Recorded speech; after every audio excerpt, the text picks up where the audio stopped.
고소득 국가 대열에 진입을 했는데도 불구하고 아직도 이 성장 모델이 중국하고 경쟁하는 구도죠. 이 경쟁하는 구도에서 벗어나지 못하면 선진국 함정에 빠지는 겁니다. 우리를 추격해오는 후발 국가의 경쟁 구도에서 벗어나는 길을 찾을 때만 선진국 함정에서 벗어날 수 있는 거죠. 그런데 지금 한국은 성장의 정점이라는 말이 요즘 자주 나오는데 지금 한국 경제가 정말 한계에 다다른 건가요? 우리가 이제 지금 금년에 뭐 한 0.9% 성장한다고 하지 않습니까? 근데 우리가 1%, 2% 성장이라는 게 우리나라 GDP 규모로 보면은 한 30조에서 한 50조 정도 그 사이에 이제 성장을 한다는 거예요. 추가되는 부가가치가. 근데 우리가 지금 매년 거의 한 100조 이상 대의 국가 부채가 늘어나고 있지 않습니까? 그러면 사실은 우리나라는 지금 이미 부채로 유지되는 사회지 성장으로 유지되는 사회가 아니라는 거죠. 이미 마이너스 성장이라고 우리는 봐야 되는 겁니다. 그게 하나 있고. 그 다음에 또 금년도 보면은 잠재 성장률은 OECD에서 대한민국을 평가할 때 한 1.9% 뭐 이렇게 지금 보고 있습니다. 근데 금년도 우리가 지금 실질 GDP는 성장은 한 0.8% 정도로 봐요. 그럼 이게 반도 안 되는 거지 않습니까?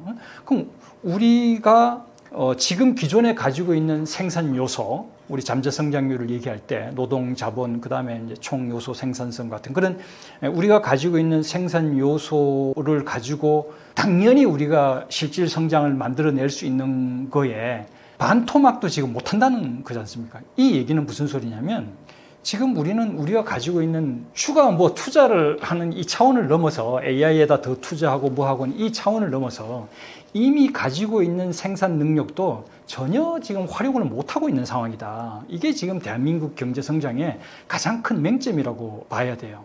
우리 성장 정책을 짜시는 분들이 이걸 집중적으로 봐야 돼요. 왜 대한민국이 잠재 성장률의 반토막밖에 실질 성장을 못 만들어내냐, 왜 이렇게 기존 생산 요소를 활용을 못하고 방치하고 있냐, 이런 걸 우리가 집중적으로 봐야 되는 거죠. 그 다음에 이제 우리가 피크 코리아라고 하는데 이 피크에는 의미가 두 가지가 복합되어 있습니다. 하나는 당연히 이제 성장의 피크를 우리가 생각을 하겠죠. 그렇지만 이 성장의 피크라는 그 이면에는 우리가 이 성장을 이때까지 쭉 성장의 정점에 이를 때까지 30년, 40년 쭉 축적해온 우리나라의 경제 역량이 최고조에 달했다는 걸 의미하기도 해요. 그럼 이건 무슨 소리냐? 아까 제가 잠재 성장률, 즉 우리가 가지고 이미 보유하고 있는 생산 요소도 제대로 활용하지 못하면서 무슨 신규 투자를 우리가 운운하냐. 우리가 이게 최고조에 달하고 있는 이 우리의 경제 역량, 그동안 축적해온 이 역량을 제대로 활용도 하지 못하면서 무슨 성장의 피크를 얘기하냐. 이걸 제대로 하면은 성장의 피크가 아니라 지금 아까도 말씀드린 다시 한번 도약할 수 있는 기회가 우리한테 열려 있는데 우리의 지금까지 성장했는 상품 수출이라는 그 경로를 우리가 고집하니까 성장의 피크인 것이지 새로운 성장 경로를 찾는다. 즉 우리의 축적돼서 최고조에 달해 있는 우리의 경제 역량을 활용할 수 있는 새로운 성장 경로를 찾는다 이러면 지금부터 진짜 성장을 할 수 있는 길이 열린다. 선진국 함정에 빠진 나라들은 어떤 특징이 있나요? 한국은 그 경계선에 있다고 보시나요? 우리가 중진국 함정, 선진국 함정 이렇게 얘기를 하지 않습니까? 중진국 함정이라는 거는 뭐 여러 가지 정의를 달리 하시는 학자분들도 제가 있는 걸로 아는데 중진국 함정이라는 것은 개발도상국이 외부에서 선진국에서 기술을 가져와 가지고 수입해 오던 걸 갖다가 이제 자체 생산을 이제 시작을 합니다. 그러면서 아까 말씀드린 것처럼 무역 수지 흑자를 달러를 벌어들여 가지고 국내 시장을 이렇게 키웁니다. 근데 이게 국내 시장이 이제 어느 정도 인구가 한계가 돼 있기 때문에 쭉 성장을 해오다가 내수 시장이 정체가 딱 되는 시기가 옵니다. 그러면은 더 이상 성장을 못하는 게 중진국 함정인 겁니다. 그런데 이 중진국 함정을 돌파하는 나라들이 있어요. 그게 대한민국이 대표적인 건데 그럼 어떻게 돌파를 하느냐?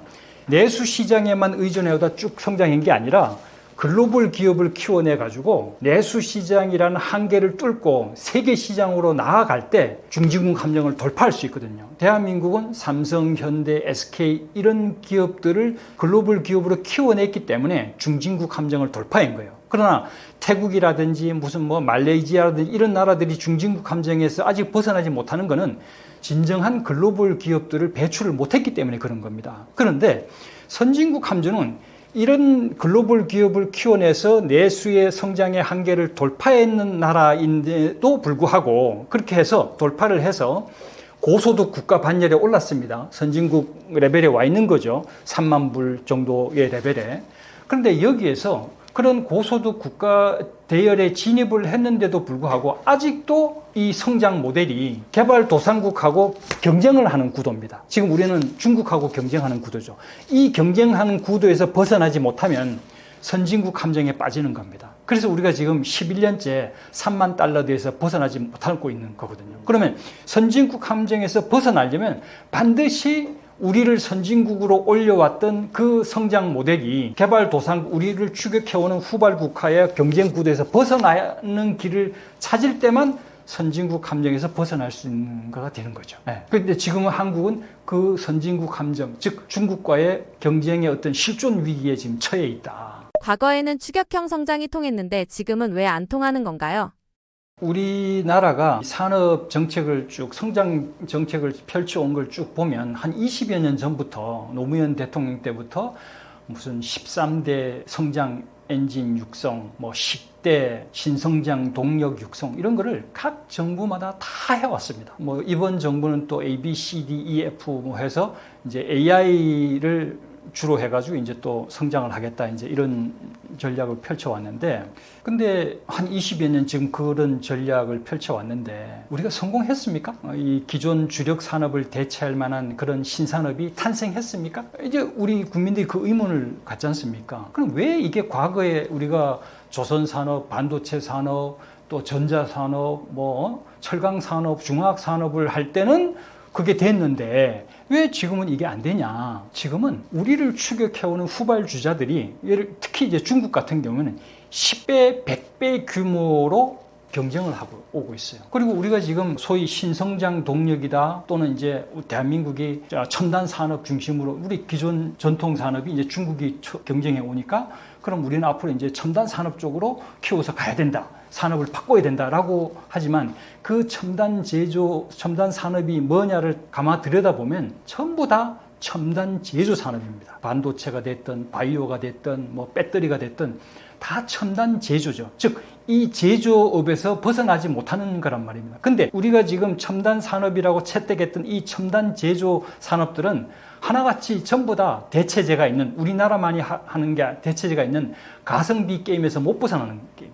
이게 테레비를 만들든 최첨단 반도체를 만들든 결국은 다 가성비 게임에서 벗어나지 못하는 산업들이라는 얘기죠. 그렇다면 이 가성비 경쟁은 절대적으로 규모의 경제에 영향을 받습니다. 근데 우리가 어떻게 중국 대비 10배, 100배의 규모의 경쟁과 게임을 하겠습니까? 우리가 첨단 산업을 하지 말라는 것이 아니라 첨단 산업은 당연히 선진국이 되면은 하이테크 산업 국가가 되기 때문에 당연히 해야 됩니다. 그렇지만 이 첨단 산업이라는 게 제조에만 있는 게 아니에요. 세계의 청년들의 라이프 스타일을 리드하는 이것도 첨단 문화 산업인 게요. 과거에는 세계의 청년들을 갖다가 라이프 스타일을 리드하는 게 뉴욕이었다면 지금의 세계의 청년 세대를 리드하는 것은 한류를 일으키고 있는 수도 서울이, 수도 서울의 라이프 스타일이 첨단 산업이 될 수 있는 거예요. 그런 것처럼 꼭 우리가 첨단 산업을 제조에만 국한시켜서 생각할 필요는 없다는 게 이제 하나가 이제 있고, 그러면은 모든 국가가 하이테크 산업을 추진을 하니까 우리도 당연히 하이테크 산업으로 가야 되겠지만 이것은 하나의 성장 전략의 일부이지 이게 국가 성장 전략의 전체가 되어서는 안 된다라는 거죠. 왜?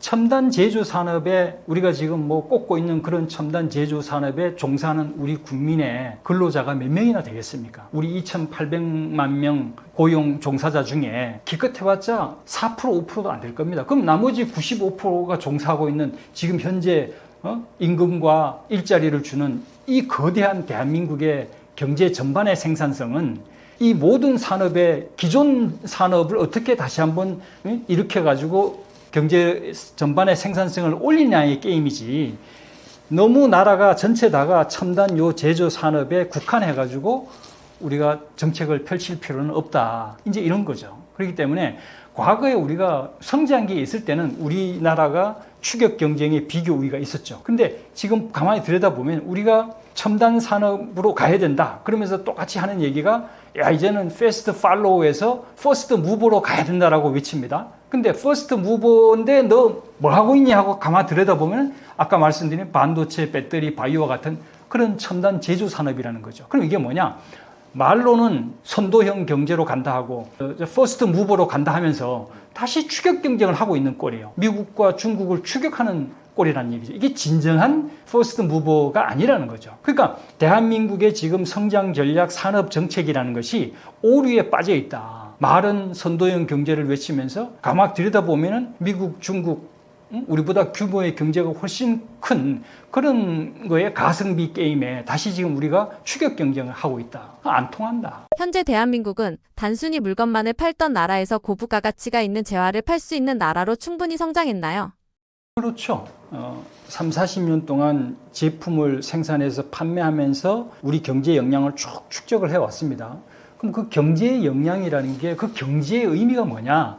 그거는 단순히 어떤 돈으로 축적된 우리 자본금만을 의미하는 게 아니고 우리 대기업으로 키워놓은 이 대기업, 대한민국을 대표하는 그 글로벌 네트워크와 글로벌 국제 신용을 가지고 있는 이 대기업이라는 힘, 그 다음에 또 우리 국민이 그동안에 축적해온 이 지식의 역량, 그 다음에 또 우리 그 국제적인 한류로 인해서 대한민국이라는 브랜드라는 그런 이미지, 한류를 해서 우리 대한민국이 해외 그 글로벌 국민들 국제 사회에서 어떤 아주 인기를 얻고 있는 이런 모든 것들이 다 경제 역량이라는 거죠. 그 경제 역량을 어떻게 잘 활용하느냐에 따라서 우리가 제2 도약의 길이 열리는 것이지, 무슨 첨단 제품 몇 가지를 반도체를 더 앞으로 더 만들어가 더 돈을 벌겠다라는 것은 한계가 있다는 거죠. 그걸 하지 말라는 게 아닙니다. 그건 당연히 해야 되는 한 부분인 거예요. 그러나 그 외에도 대한민국이 축적한 경제 역량을 가지고 우리가 국부를 창출하고 일감과 일자리를 창출할 수 있는 기회는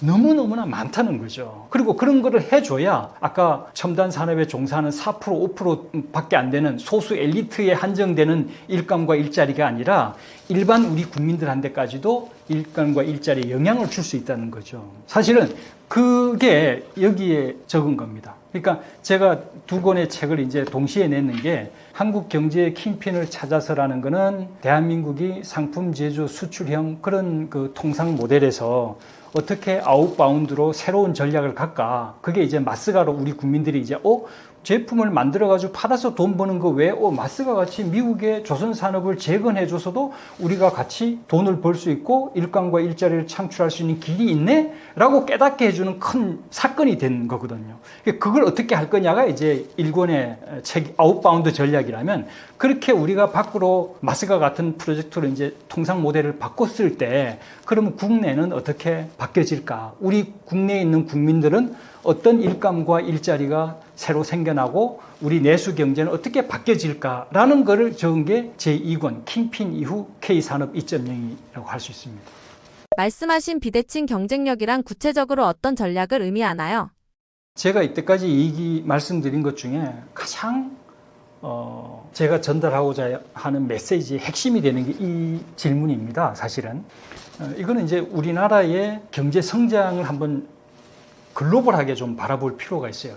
공간적으로, 시대적으로. 그러면 지금 대한민국이 한 3, 40년간 경제 성장을 해서 아주 압축적으로 남들이 70년, 100년 넘게 걸리는 걸 우리는 30년 만에 이제 이렇게 세웠는데, 이 압축 성장을 해서 대한민국이 국제사회에 어떤 위치에 와 있냐 하면은 한 30여 개국의 선진국들이 있습니다. 한 3만 불 이상 되는 한 30, 40개 정도 OECD 국가부터 포함해서 있고, 그 다음에 그 밑으로 한 170여 개 국가의 제일 밑바닥에 이제 뭡니까? 극빈국이 있고 저개발국, 그다음에 개발도상국, 중견국, 그다음에 이제 그 위에 이제 선진국 이렇게 있는데, 대한민국은 그 선진국과 그 중견국 각 아주 그 경계에 위치해 있는 경계 국가라는 거죠.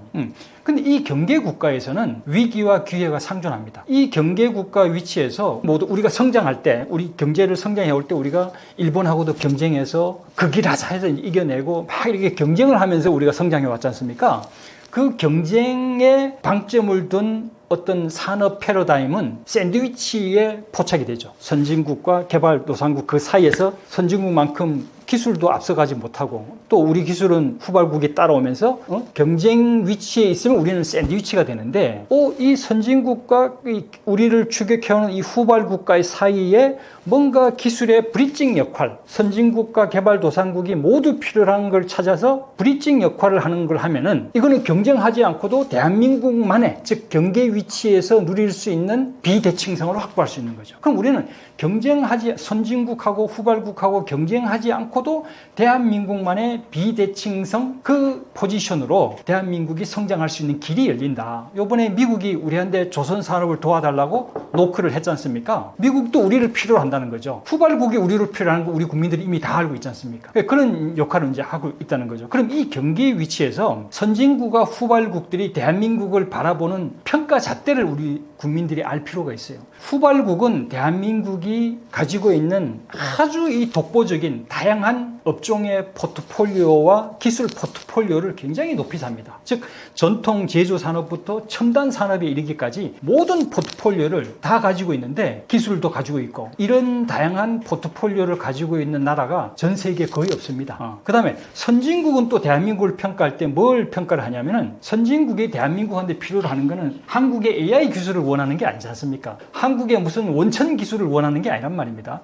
선진국이 대한민국을 평가하는 잣대는 아주 독보적인 신기술과 첨단 기술, 원천 기술을 경제적 상용화를 하는 아주 독보적인 역량이에요. 굉장히 빠르게 경제적 상용화를 해내는 그 능력, 그 산업 역량을 굉장히 높이 사는 거죠. 이 얘기는 원천 기술이든 신기술이 됐든 그 기술의 상용화, 그 다음에 그 상용화된 기술을 활용해가지고 글로벌 시장을 개척하는 그 역량을 선진국들은 굉장히 높이 사는 거죠. 그게 이제 미국하고 요번에 조선 산업이 이제 현실화가 되는 마스가가 이제 그 한 예가 되는데, 그렇다 이러면은 대한민국은 이 유리한 포지셔닝을 보지 못하고 후발국하고는 초격차 경쟁을 벌이고 있어요. 중국하고 더 이제 우리가 살아남아야 되겠다, 더 도망을 가야 되겠다고 지금 초격차 경쟁을 벌이고 있고, 선진국하고는 우리가 원천 기술, 신기술을 우리가 선진국하고 따라잡아야 된다 하면서 또 경쟁을 벌이고 있는데, 아까 제가 말씀드렸듯이 후발국과의 초격차 경쟁이라는 것은, 기존 산업에서의 경쟁이라는 것은 결국은 이게 가성비 경쟁이기 때문에 규모의 경제에서 게임이 판가름 나는데, 우리가 무슨 수로 중국의 규모의 경제를 이길 것이며, 과거에 중국이 없을 때는 우리가 경쟁력이 있었죠. 그 다음에 선진국하고의 원천 기술이나 신기술이라는 것은, 원천 기술의 그 파워는 어디서 오냐면 업력에서 오는 겁니다. 70년, 100년의 그 긴 업력에서 원천 기술들이 나온단 말이죠. 지금 우리가 일본이라든지 독일의 강소, 중소기업들이 소부장에서 어마어마한 원천 기술을 가지고 있고, 우리나라가 그 소부장 원천 기술을 따라잡기가 굉장히 어려운 게, 우리는 압축 성장을 했기 때문에 선진국의 소부장 기업들이 가지고 있는 업력에 비하면 우리는 따라잡을 수가 없는 거예요. 그렇게 해가지고 원천 기술을 하지 말라는 건 아니지만, 국가 단위의 비교 우위를 우리가 봤을 때 우리는 경쟁을 하면은 선진국과 후발국 모두에게 불리한 게임을 지금 하고 있다. 그럼 우리는 우리나라만이 가지고 있는 이 경계 위치에서의 독보적인 비대칭성, 이걸 활용해가지고 우리의 새로운 성장 경로를 열 수 있다. 이제 이렇게 보는 거예요. 그럼 여기서 또 한 가지 우리 국민들이 봐야 될 점이, 우리가 흔히 학계나 이런 데서 대한민국은 패스트 팔로우였다. 그러니까 패스트 팔로워서 앞으로 선도형으로 가야 된다 이러면서 패스트 팔로우를 폄하를 합니다. 그런데 우리가 여기서 잘못 보고 있는 게 뭐냐면, 모든 나라는 패스트 팔로우 전략을 취합니다. 개발도상국은. 그런데 패스트 팔로우 전략을 취하는 모든 개발도상국이 대한민국만큼 만큼 성공하는 건 아닙니다. 그건 다 알고 계시잖아요. 그렇죠? 그러면 대한민국이 패스트 팔로우로 성공했다는 것은 패스트 팔로우는 단순한 카피캣이 아니라 선진국에서 가지고 온 그 기술을 우리가 빠른 시간에 상용화를 해서 그 기술의 가성비와 품질 게임을 펼치면서 기술의 범용화를 이끌면서 그 기술을 숙성시켜서 상용화를 완성시키는 과정이 패스트 팔로우의 성공 과정입니다. 그렇다면 대한민국은 그 우리 기술이 아니잖아요. 해외에서 가져온 이 기술을 상용화라는 단계를 거쳐가지고 패스트 팔로우로 그 기술을 숙성시켜서 완성된 기술을 국제사회 다른 나라들하고 쉐어를 공유를 해서 그 나라가 우리나라처럼 시행착오를 줄여서 압축 성장을 할 수 있게끔 경제 발전을 앞당길 수 있게끔 우리의 완성된 숙성된 기술을 국제사회하고 공유하는 이것도 선도 국가의 역할이라는 거죠. 신기술과 첨단 기술을 개발해가지고 세상에 끄집어내는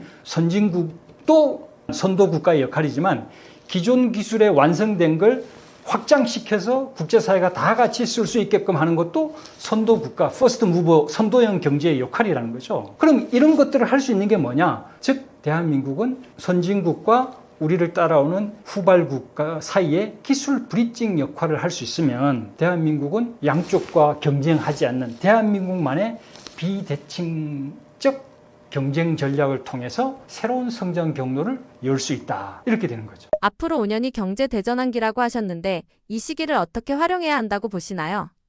모두 다 우리 경제가 전환기에 있다는 얘기는 다 합니다. 벌써 10수년 전부터 전환기 얘기를 했지만 사실 이 전환기가 뭐에 대한 전환이냐? 전환이라는 거는 A에서 B로 옮겨간다는 게 전환이잖아요. 근데 우리가 피크 코리아라고 얘기할 때 그 피크라는 게 결국은 이제 성장의 피크인데 그럼 대한민국 경제가 기존 성장 경로에서 피크점에 왔다. 즉 여기서 뭔가 새로운 성장을 하려면 전환을 해야 된다. 그럼 이걸 개도국형 경제에서 선진형 경제로 넘어가야 되는 거죠. V1 버전에서 V2 경제 체제로 넘어가야 된다라고 이제 보는 거거든요. 그러면 우리가 이제 그 산업의 주기라든가 이런 걸 보면 시그모이드 커브가 있잖아요. 수명 주기라는 게 있죠. 그럼 산업이 태동을 해가지고 성장 팽창을 해서 아주 피크점을 찍고 그 다음에 이제 시장이 이제 성숙이 되면서 그 성숙 단계에 들어가서 결국은 이제 쇠퇴를 가서 그 다음에 다시 이제 새롭게 성장하려면 새로운 어떤 S커브를 이제 만드는 그런 형식으로 옮겨가는데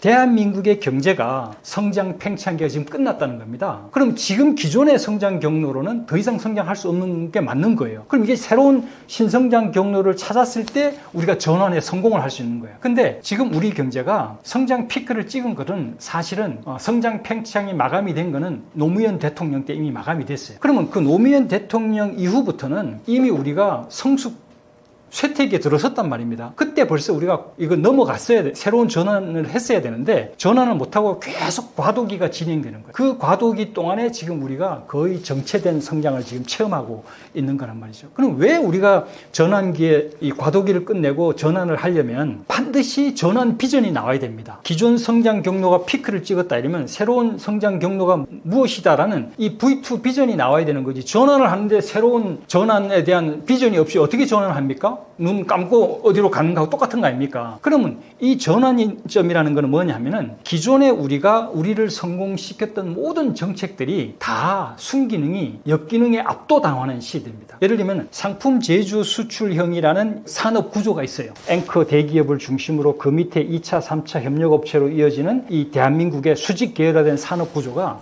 엄청난 파워를 발휘해가지고 대한민국을 압축 성장을 시켰죠. 이게 순기능이었죠. 근데 이게 대한민국이 성장 팽창기 때는 아주 파워를 발휘해가지고 압축 성장이라는 순기능이 있었는데 이게 이제 성장 팽창기가 마감이 되면서 여기서 전환이 이루어져야 되는데 전환을 하지 못하고 과도기를 가니까 이게 역기능이 앞기능을 압도하는 시점이 지금 와 있는 거예요. 그러면 상품 제조 수출형이라는 산업 구조가 이제는 우리를 성장시키는 순기능이 아니라 빨대 효과를 일으킵니다. 즉 가성비 경쟁에서 불리한 대한민국의 상품 제조 수출형 기업이 중국에 쫓겨서 완성품 앵커 기업이 경비를 갖다가 원가를 줄이려는 그 압박이 2차, 3차 이 피라미드 밑으로 쭉 전이가 되면서 우리 뿌리 산업이 되는 중소기업들을 원가를 압박을 해버리는 거예요. 빨대 효과가 되는 거지. 예전에는 대기업이 밖에서 마켓 쉐어가 늘면서 일감도 갖다 주고 그걸 해서 국내 공장 더 지어가지고 국민들 일자리도 더 만들고 하면서 이제 이게 수출 낙수 효과의 순기능이 있었는데 이 순기능이 없어지면서 오히려 경제의 밑단을 갖다 빨아당기는 빨대 효과. 이게 지금 양극화하고 노동시장 이중 구조란 말이죠. 그렇다 이러면은 이 상품 제조 수출형이라는 이 구조를 이제 이 전환기를 맞아서 V2의 새로운 전환 2.0 비전, 즉 산업 2.0으로 바꿔주지 않는 한은 이 구조에서 벗어날 수가 없다는 거죠. 그런데 지금 대한민국의 정책 위반하시는 분들이나 이런 분들이 아직도 우리를 압축 성장해서 성공 요인으로 작용했던 제조 지상주의, 수출 드라이브, 그 다음에 또 기술 지상주의, 기술만 하면은 우리가 뭔가 초격차를 이루고 할 수 있다는 이런 과거 경제관에서 지금의 경제가 성숙 쇠퇴기에 있을 때의 경제 정책을 펼친다면 대한민국이 결코 전환을 할 수 없다. 즉 정책 전환을 실패한 20여 년이 지금 대한민국이 정체하고 있는 과도기 20여 년의 결과다. 이렇게 이제 보는 거죠. 최근 제가 새로운 어떤 성장 해법을 제가 몸담았던 기업을 위해서나 또 지금 기업의 사업 전략이 결국 이제 국가적으로 확장을 하면 이제 산업 전략이고 산업 정책이 되는데 그걸 바꾸는데 좀 일조를 했으면 하고 이제 책을 출간을 한 거고, 제가 이제 마지막으로 하나 드리고 싶은 말씀은 제가 이런 얘기를 쭉 들으면 그 산업 공동화, 국내는 그럼 공동화 되는 거 아니냐? 우리 기업이 밖으로 나가면 이런 우리 사회 통념이 굉장히 강고합니다. 근데 제가 아까 앞서 말씀드린 것처럼 선진국 함정이라는 게 결국은 후발국, 중국과의 경쟁 구도에서 벗어나지 못하면 우리가 선진국 함정에서 벗어날 수가 없다. 그게 벌써 11년째다. 이렇게 이제 말씀을 드렸는데 이 선진국 함정에 즉 빠져 있다라는 그 대상, 즉 그 경쟁 구도의 대상이 뭐냐면은 제조업입니다. 우리 중국하고 지금 제조업을 경쟁하는 거거든요. 근데 우리가 원숭이가 구멍에다가 손을 탁 집어서 먹이를 딱 잡고 못 빼내는 거 마찬가지거든요.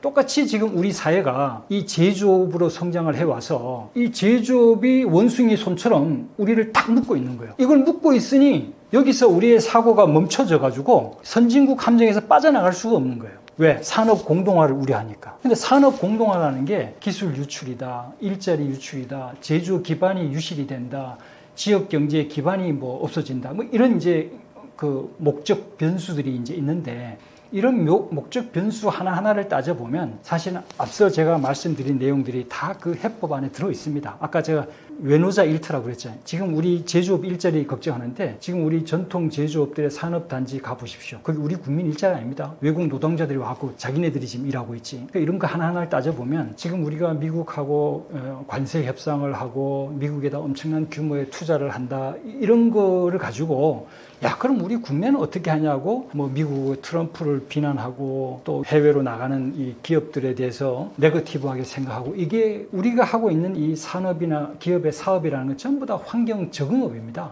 얼마나 환경에 잘 적응하느냐의 게임이라는 거죠. 그러면 이 대미 관세라든지 FTA가 폐기된 거라든지 보호무역주의라든지 이런 것들은 도도히 불어오는 이 시대의 바람이라는 거죠. 그 바람에 맞서 가지고 우리가 뭔가를 자꾸 싸우려고 하면 이건 역천자망이에요. 그럼 이 변화를 갖다 우리가 수용을 해서 그 변화에 우리가 빨리 어떻게 올라타느냐, 미국의 그 어마어마한 대미 투자를 우리가 해야 된다면 이 대미 투자에 올라타서 어떻게 한국이 중국의 위협으로부터 도약할 수 있는 길이 열리고 미국의 기술을, 앞서 있는 기술을 어떻게 더 빨리 끌어당기고 또 미국의 투자의 내용이 국내 일감과 일자리와 연결되게끔 어떻게 이 기획을 해서 기회로 잡을 거냐라는 쪽으로 우리가 생각을 해야지, 산업 공동화라는 과거 그런 어떤 우려에 잡혀서 대안도 없이 계속 걱정만 해서는 되지 않는다. 그 산업 공동화라는 이 의식을, 이 개념을 이제 새롭게 정립할 때가 됐다라는 말씀을 꼭 제가 드리고 싶습니다.